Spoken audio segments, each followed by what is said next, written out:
Greetings from Chicagoland. You're listening to Munira's Musings, where your host Munira will showcase new guests each week to share exciting details about the journey to their niches. As we like to say, the riches are in the niches.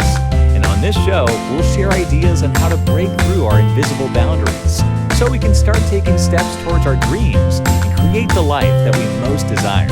If you're passionate about impacting lives, then this podcast will give you some great ideas and equip you with the tools to quickly grow your business.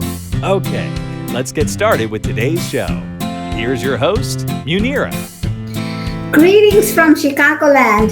This is Munira, the niche navigator, coming to you live with another episode and another guest who's going to talk to you about their niche. What are they doing? Where are they coming? Where are they coming from? I'm sorry about that. We're trying to stream this. But ladies and gentlemen, we bring this program to you because we know that everybody has a story and everybody is looking for their purpose. So we bring you the show and showcase the people who have already found their purpose. And we try to share these stories to inspire you to take you to the next level. Without further ado, our guest here today is Joseph Soel. Hi, Joseph. How are you? Good morning. How are you? Where are you calling us from, Joe? Seattle, Washington. Seattle, Washington. Now, you are a very amazing character. So tell us a little bit about yourself because I want to know more. Well, I am an Iraq War veteran. I wrote a book called The Broken Mirror of Memory, Iraq and Other Tales. I'm a psychedelic adventurer, a bit of a philosopher. I played banjo in the band Buddha Melt. And I'm just wandering around living my life and trying to make something better of myself. Okay, so first of all, you are a veteran, Iraq War. Yes. So thank you so much for your service and thank you so much for keeping us safe. You are very young. So when did you join the Army? Can you tell us about that? Yeah. I joined the Army in 2006, and I went to Iraq in 2008. And my experiences there just made me want to write it all down. And I started writing it down while I was in Iraq. And then from there, it turned into about a 10-year project to finish the book and push it out, get it published. But we can certainly get into Iraq if you want. Absolutely. Okay. All right. So was this something that you always yearned to do, serve your country? 2008, how old were you? I was just I turned 21 in Iraq. So I joined when I was 19. So yes, it was something I always knew I wanted to do. Yes. And did you know when you joined the Army, were we at war already? Yes, we were. And so when they called you and they said, hey, you got to come, you just were ready? Or, what was the thought process that was going through your head? It was different. Definitely scary and exciting and, terrifying all at the same time. So it was a mixture of things coming together when you get that call. So we know that Iraq had Saddam Hussein at the time. Were you there when all of this other stuff that was politically happening, were you there then? I was there 2008, 2009, so it was after Saddam had been executed.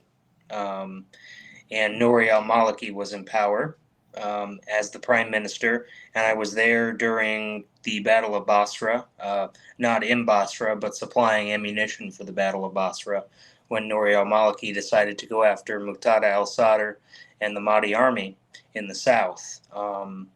So that was a big event, and they did have provisional elections while I was there. So what was your job in the Army? I was an ammunition specialist. My job was to issue out bombs, bullets, things of that nature, and it had a deep effect on me.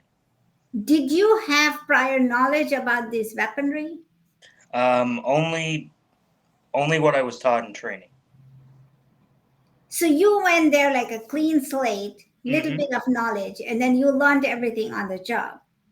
Yeah. I had to reclass into munitions to deploy, so it ended up kind of being a learn on the job type deal. Okay, so thank you again for your service. So how you were there for 2 years, you came back Yeah. for 1 year. Did you go back? I did not go back again. I was deployed for 1 year, came home, and was fortunate enough not to get another deployment. So when you came back, how was this here, America, different from where you were? We didn't really seem to know we were at war. Um, life just continued as normal. Everyone was, going to the mall, shopping, traveling. You're talking about here. Here, yeah.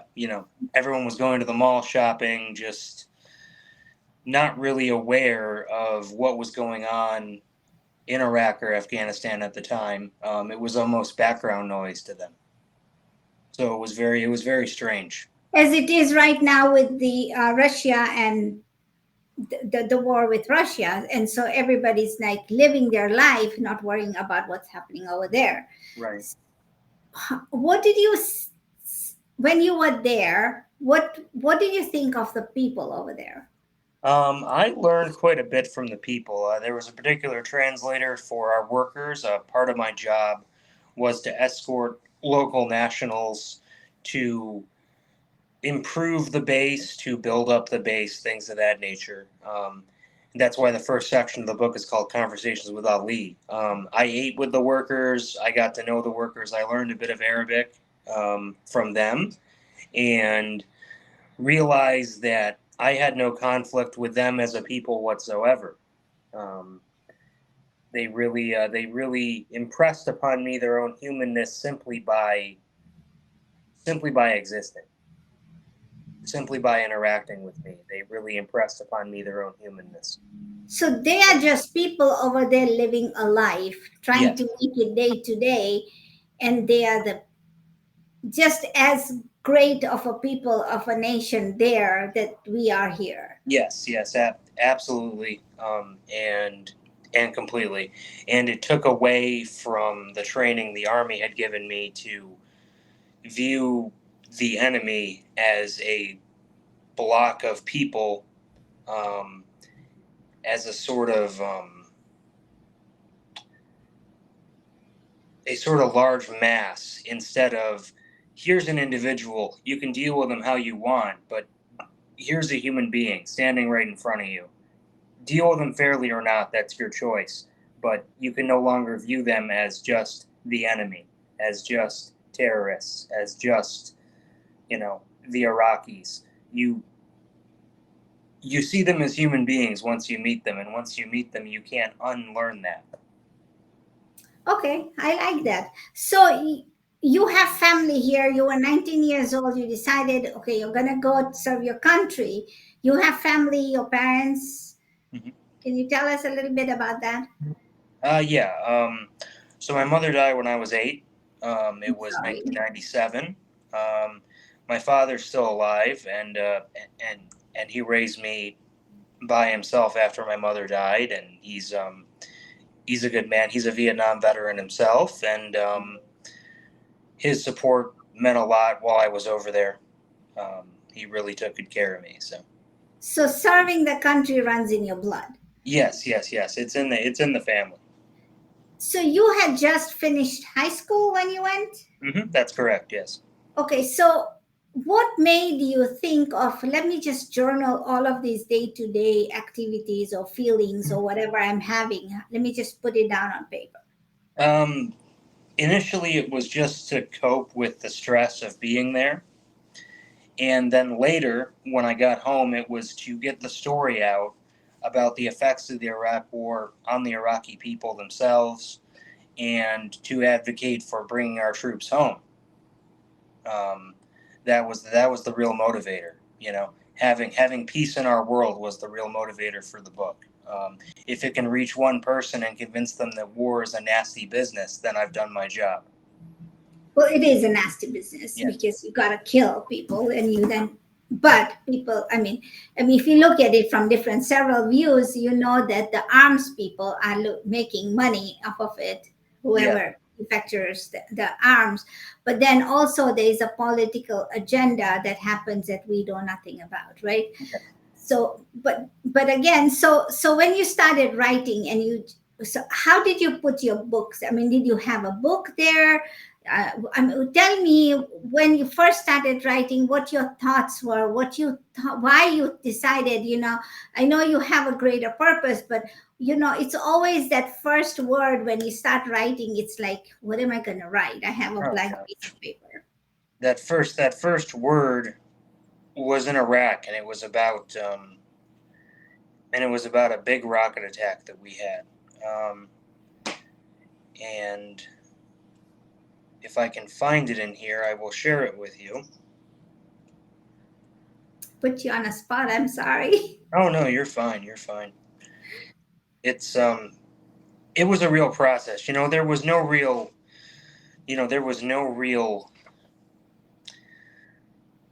Hey, this is the first word.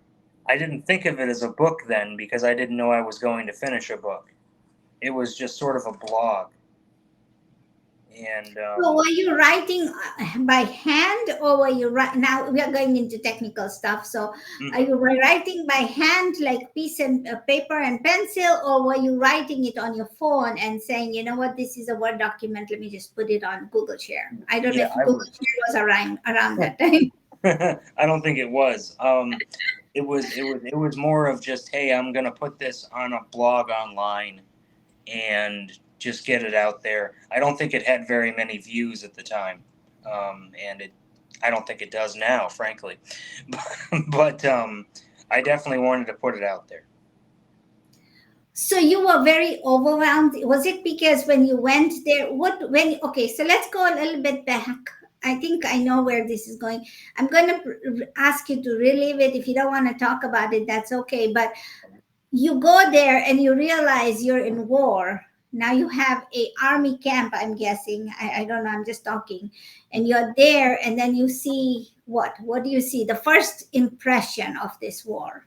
First impression of this war was middle of the night. It was March. I have it on my wrist here. It was March 12th, 2008. I have it on my wrist here. And it was the middle of the night, and a rocket came in streaming over us. You could hear the fins spinning in the wind. And it hit. And I was talking to a sergeant outside of his containerized housing unit, the place where we live, the little, their little trailers. And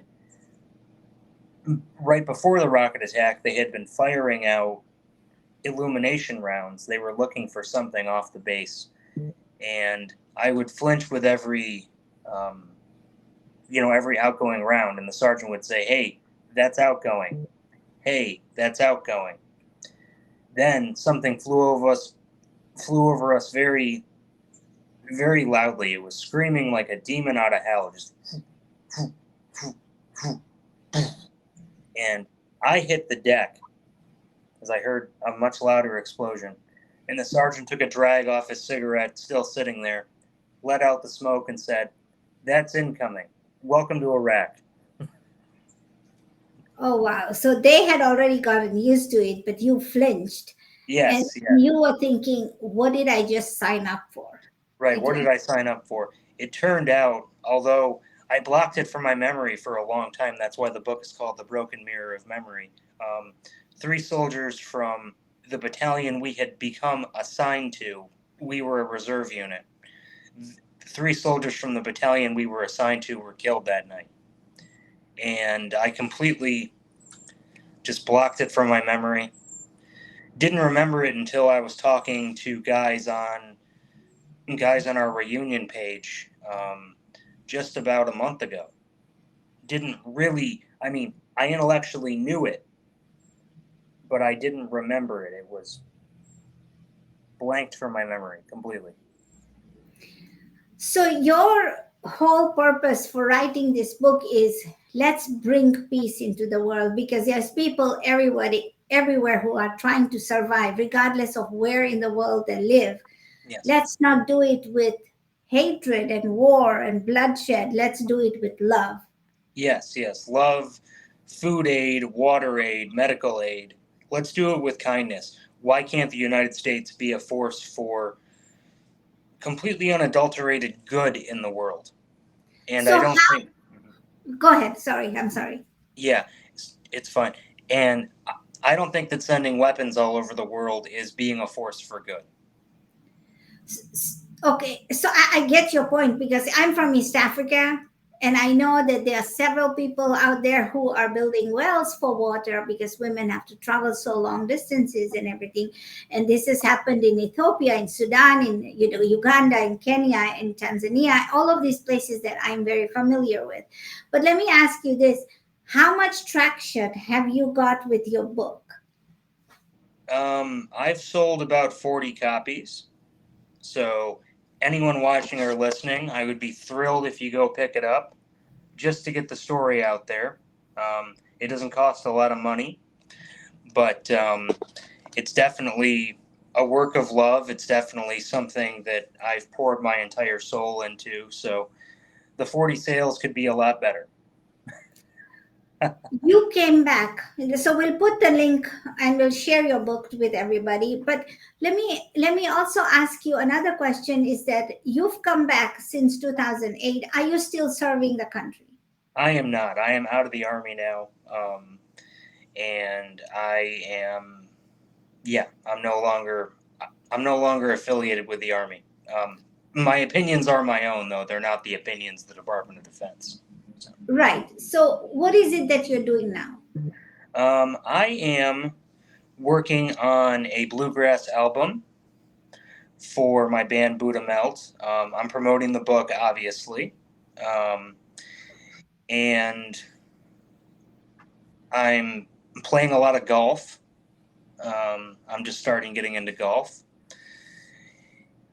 And I'm essentially retired now. So I can promote the book full time, and I can work on art full time, and it's a good thing. So what? Okay, so you're retired, but have you thought about doing something else? What are your aspirations after this? Oh, my aspirations. I would like to work at a homeless shelter, helping people off the streets every day. That's my greatest aspiration right now. I'm looking into long term ordination in the Episcopal Church, um, and serving the poor and downtrodden in that way. That's really my biggest goal, is to be. I really want my life to be the hands of God's compassion in the world. That's really what I want. That's a very noble thought. How many, should I put you on the spot here? Do Please. you go do you go and help out in the shelters now? I know Seattle along the freeway. My daughter lived there for a while, so I used to go from the airport to wherever she was, and there was a lot of campgrounds over there Mhm. and lots of tents on the freeway where people are just living there. And have you made an impact there? I've given food to some people. Glory to God, not myself. I was able to give one veteran a chance to get off the streets. He was suffering from some delusions due to a traumatic brain injury during his service in Afghanistan. And through my work, at the time I was working at a veterans nonprofit, and I was able to coordinate with his social worker and his mother and his father to get him back home to his family, where he now has a stable home. And that's something I'm very proud of. That was the one person that I think I was able to save off the streets, and that was wonderful. Well, you start with one. It's always that first one, which is Right. always hard, and then everything comes become very silly. I'm very impressed with what you're doing. So let me, another question would be is how do people find you? People can find me at JoeSoul2 on Twitter. That's at JoeSoel 2. on Twitter. You can find my book on Amazon, The Broken Mirror of Memory, Iraq and Other Tales. And that's about all the social media presence I have right now. I have a Facebook for friends, which is pretty private. But I mostly work through Twitter, which I guess is X now. It's changed. Yeah, Yes. it's changed. I mostly work through X to promote my book and to do, music uploads, things of that nature. So. Very well. Thank you so much. So, when you go into my Facebook page, could you please give us a link, one to your book, and two where people can find you, so that people can connect with you, because there's a community out there who wants to also help. Yes. Now, any questions that I should have asked you that I haven't asked you? Not in particular. Just I would just urge people to, buy the book. It's a labor of love, and I would really appreciate not even the money from the book, but the chance to get my story out there. That's really why I do what I do. Ladies and gentlemen, this is amazing, right? Joe here has served the country. He's retired at a very young age. Most people like us want to do that, right? But we can't. So, my question to you is, how can you help one person in your life today? This isn't a story of, could be a story about a niche. This could be a story about a journey. But the fact of the matter remains that you have to have a passion. And Joe had a passion to serve his country. Thank you, Joe. Thank you for having us. Thank you so much. Thank you for having me. I'll be thrilled to come on anytime. Yeah, Munira's Musings is a show where we showcase people like you. And, you being a fellow author, we have to showcase you, but you have a very interesting story, and I appreciate you very much. Thank you. Appreciate you. Ladies and gentlemen, thank you so much for watching. This is a new format that we are going into, and maybe we'll continue. We're just trying to test it out this time, but so it's a little bit different than what you're used to. But we are here to showcase a person out there who is thinking of writing a book, thinking of starting a business, stop thinking. You have to jump into the sea. Let's try this. And I'm not saying this is pretty easy, unless you have a magic wand or a fairy godmother. But when you find her, I want dibs on that too. But we have to work hard. We have to get out there. We have to take care of our passion, because life is too short. Life is too short. And ladies and gentlemen, don't take another moment thinking. Let's just do it. It's very easy with all the technology that we have around us. It's pretty easy. So until we see you next week with another guest who's going to talk to you about their niche, we'll see you next week. Signing off, from Munira's Musings. Oh, one more thing. If you like what you hear, please like, share, and subscribe to our channel. We'll see you next week. Thanks for listening to another episode of Munira's Musings. We hope that you found today's conversation inspiring and useful, so that you can continue making progress towards mastering your own niche. Please tune in next week for another episode, and in the meantime, you can follow us on social media at Munira's Musings on Facebook, and leave us a review wherever you're listening to podcasts. Thanks again, and we'll see you next time.